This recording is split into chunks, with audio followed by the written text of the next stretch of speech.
Good afternoon, everybody who's been here before, and welcome if you haven't been before to this raw and uncut and very authentic channel for INFJs, ENFJs, those recovering from narcissistic abuse, those who have been abused by borderlines, witches, those looking to get into witchcraft, or those just curious about witchcraft with a few political rants sprinkled in from time to time.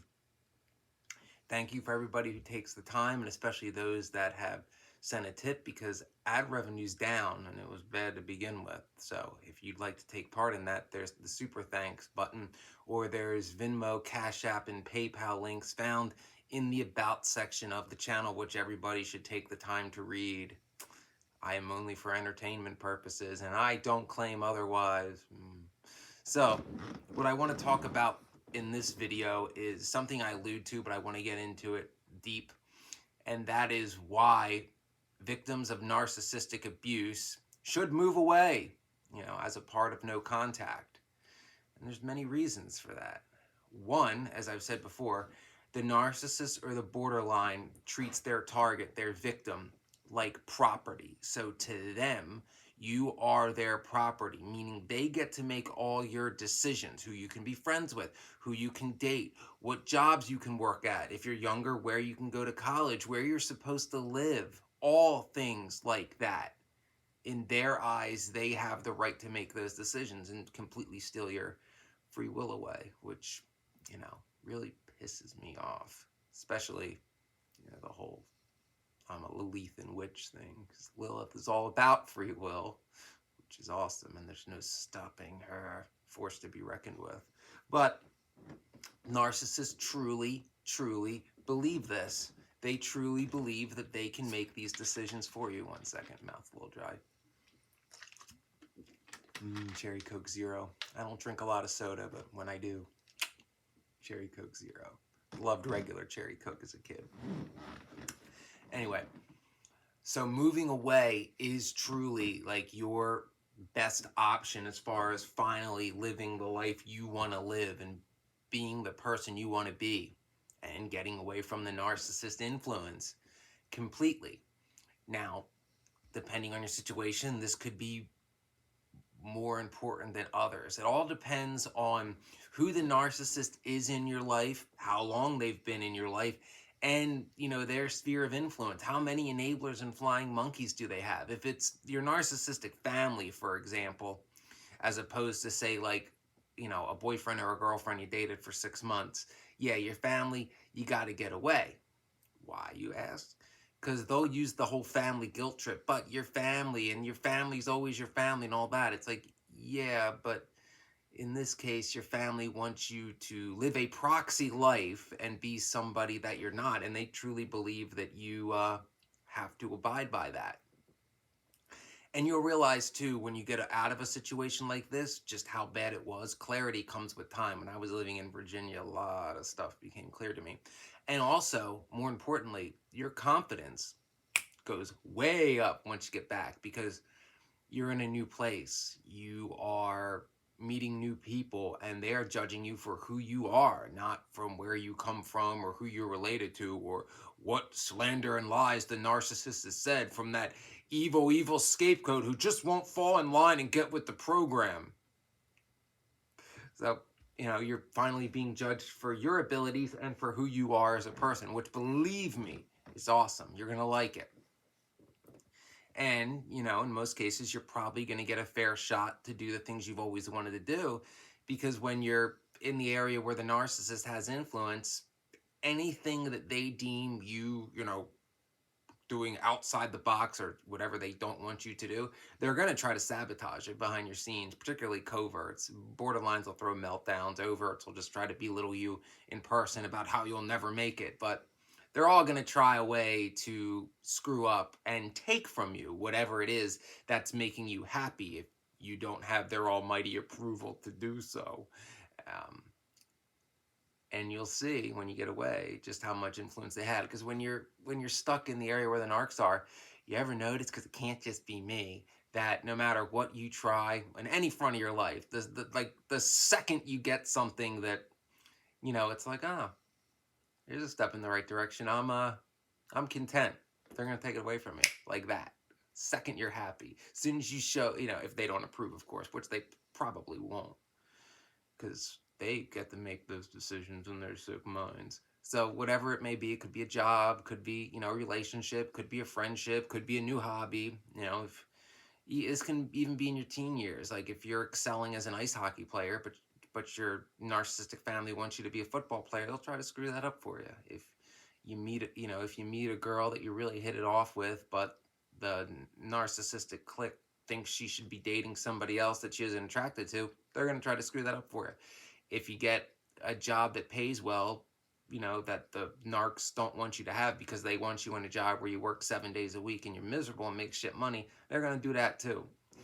And when you're out of their influence, they can try to do things, but they really don't have any power to. Because, see, in the narc's mind, they think like everybody is like, they all think they can go anywhere and be like, don't you know who I am? But most narcs in this situation has lived in the same little area their whole life. And they assume that how that area works is how the whole world works. And it doesn't, because narcs tend to be drawn to live in places that are very resistant to change and that are very, the status quo is right by definition, because there's by definition not a lot of change there, and narcissists hate change. They like unmeritocratic systems that are, rigged in their favor, where they have unfair influence. That's why narcissists and good old boys clubs go hand in hand. And a side note about good old boys clubs, I don't want anybody to be confused thinking that like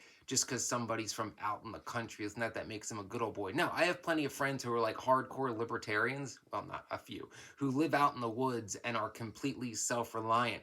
They're not good old boys. They do everything on their own. Nobody gave them that. They do that through their own merit. A good old boy, in essence, or an old boy from across the pond, is essentially somebody who has entitlement to certain positions, certain influence, solely based on who they know. I'm his nephew. I'm his son. Oh, I was drinking buddies with him. Because it has nothing to do with merit and all about their membership in the club that they were born into. Get it? That's why it goes hand in hand with nepotism and cronyism. And to be a point too, at least where I'm from, good old boys where I'm from aren't just boys. Are most of them boys? Yes. But there are white women in the Chester County Good Old Boys Club too. Believe me. More men than women, but the women are there, particularly of the boomer generation. But just a little side note. So this is another reason why you have to get out. When you're away from the narcissist sphere of influence, say the narcissist is in the Good Old Boys Club, so they have that whole network to try to slander you, to try to take things away from you. You get out of that network's sphere of influence, they don't have any power anymore, especially if you don't tell them where the hell you're going. But even if you do, if you go, reasonably far away where the narc doesn't know anybody, doesn't have any enablers, they can't screw things up for you. Even if they try and be like, wow, don't you know who I am and what this person, they'll just sound like a raving loon. Believe me, one tried to do that to me. And they're like, oh, who are you? And, oh, so you know about fire department hiring because you were a secretary at a financial firm 10 years ago? Yeah. So believe me, they don't have the influence they think they have outside of their area. And I can't say this for certain depending on where you live, but particularly if you leave like a very status quo-y, stuck in the past place and go to like a progressive area, you're going to have a better shot at getting a fair shot, because while sadly, even in places like Arlington, Virginia, there are still good old boys clubs. I know that.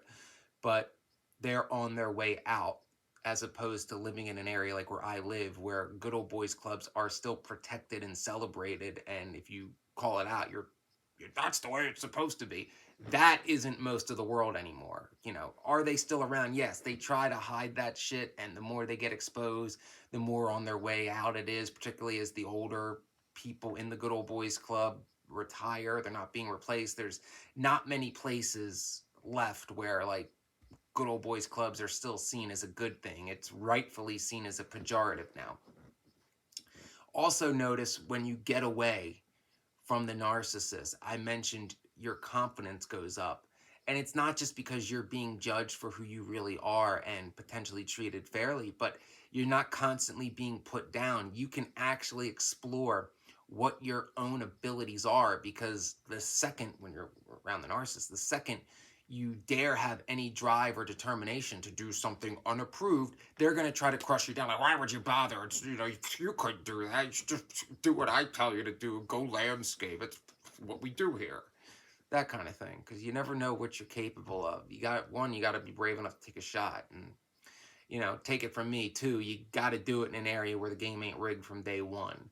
So, if you want to live a certain type of life, do the proper preparations. Obviously, I use firefighter as an example because it's one I'm most familiar with.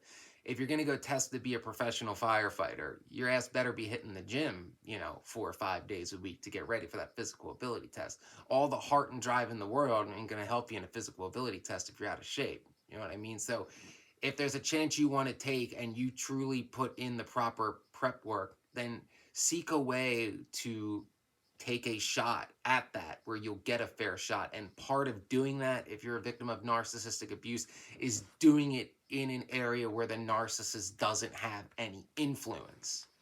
Get it? Like if you want a job at a company where the narcissist's best friend works, guess what? It's not going to work out. You probably won't even get an interview because you're marked as, you're blacklisted.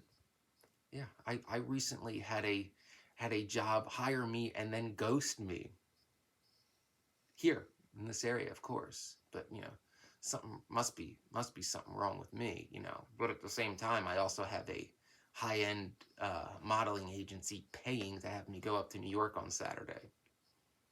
Yeah, because that's out of their influence. I was told to take a shot again. As I said, bring little bringing back the old days. We'll see what happens. I'm older and wiser now, but that's another example. So don't think that you're incapable of doing something just because a narcissist who obviously has an agenda tells you they'll never make it. They fear your success. Understand that. Narcissists fear you leaving. They fear you not being under their control. One, because they don't get their supply anymore. And two, deep down, they know what you're capable of. And the one thing a narcissist can't stand is somebody that they deem as lesser outshining them. And if you have the potential to do that and the bravery to take a shot and to launch into the unknown, which INFJs are good at, we don't fear the unknown, then that terrifies them because you may get what they crave: money, power, influence, respect. And if you as a scapegoat get that, well, you could potentially expose their whole operation, their whole network of lies and abuse. And that's the ultimate fear to them. And it's nearly impossible to do that while you're still trying to operate under their system, under their sphere of influence, particularly if you're living in an area where, like I'm from, and some of the narcissists have been there their whole lives. So they got a lot of enablers, especially in an area where high school connections are forever. So they got all those people that are, forever loyal because 50 years ago we sat next to each other in English class. Okay. I'm 35 years old. I don't expect, people I was friends with 20 years ago to still be the same people they were 20 years ago, because 20 years ago we were kids and we're not anymore. Although I don't quite look 35. At least that's what people told me, including, many a younger woman. Yeah. And they certainly weren't seeking a sugar daddy because I dress like I'm poor most of the time. Maybe because I am, or, well, not quite as poor as I let people on to believe. I'm just cheap when it comes to myself. Trait I picked up from my father. Nevertheless, leaving their sphere of influence will do you a ton of good. It is, in my opinion, the strongest form of no contact, because you're not only leaving the narcissist behind, you're leaving their enablers behind, their flying monkeys behind. And that whole area, even people that may not even be that loyal to the narcissist, if you're stuck in an area where they have influence, they've been slandering you for a long time. So even like on a subconscious level, that'll get in people's heads. And, does that mean that there's everybody's out to get you? No. But does that mean there's people that on a subconscious level won't even give you a fair shot just because they've heard, slanderous lies about you for years and years and years? Yeah, probably. Because a lot of people just fall in line. They hear about NPCs. They may be like, well, I don't know if that's right, but if everybody believes it, I'm going to believe it because that's just what you do because I'm a sheep. Meh. Yeah, yeah. Many people are afraid to stand up to a narcissist and will just fall in line just because they're sheep. Very, very few people will, when attacked by a narcissist, will spit fire at them like a blue dragon, like me. Not many dragons. Yeah. Rare and mythical. And I have succubi to protect me now. They're awesome. But it is important for your own goals. Just think about that when you're scared about leaving. Think about how bad your current situation is. And I want you to know that if you stay in that current situation, you could maybe make little tweaks around the edges to make it better. But whatever's in your head, whatever you dream about, what you really want is not obtainable under that sphere of influence. Because even if like you manage to break away from the narcissist and you're still in the same area, well, they're going to hoover the hell out of you. And it's not going to stop. I mean, it'll wax and wane, but those efforts will be continued, as well as guilt trips from their enablers. When you remove yourself from that whole system, then you can take a shot at whatever it is you want to do, and you can finally find out who you truly are, because you'll be free of that system, free of all the lies that have been told about you, actually able to start over and actually be judged for your own merit, talent, emotions, empathy, whatever. So, in my opinion, it's what must be done. Obviously, it's not a decision you can make overnight. Usually, this is a decision you have to think about, and take it from me, it takes months to bring it into fruition because, you got to find out where you're going to go, what jobs you're going to go for, the logistics of getting all that together, saving money. I mean, it's not, and doing it correctly so you actually wrap up loose ends of where you're leaving. That's why I'm still here. I have an estate to deal with and a house to sell. I mean, it's something I have to do. I'm the executor of the estate, and if I don't do it, my family will rob me blind. So to be perfectly honest, so by me sucking it up and handling these responsibilities, at least they can't rob me blind because I'm the one who holds the power. So, but winter does not last forever. I dream of spring, and I'm not talking about a book that ain't ever getting released either. I don't give a damn about those books anymore. Yeah. So remember, if you're a victim of narcissistic abuse, to truly live the life you want, you need to move on from wherever you're living, wherever the narcissist has influence. Go wherever you want. That's up to you. People like different types of places, but go after whatever your dream is. Give it a fair shot, which you can only get once you're away from the narcissist and their sphere of influence. Trust your intuition about when it's time to make this move. And remember, narcissists don't respect integrity. And if you're living in an area where narcissists have a lot of respect, those people, their enablers, and even the people they just influence, won't respect your integrity either, because your integrity causes you to challenge their status quo, which in some places is almost like a religion. Take it from me. Thank you for making it to the end of this video. I know I ramble on. Please like and subscribe, comment below, help the channel grow, and, please send tips. It makes me feel like I'm actually semi-professional. Please.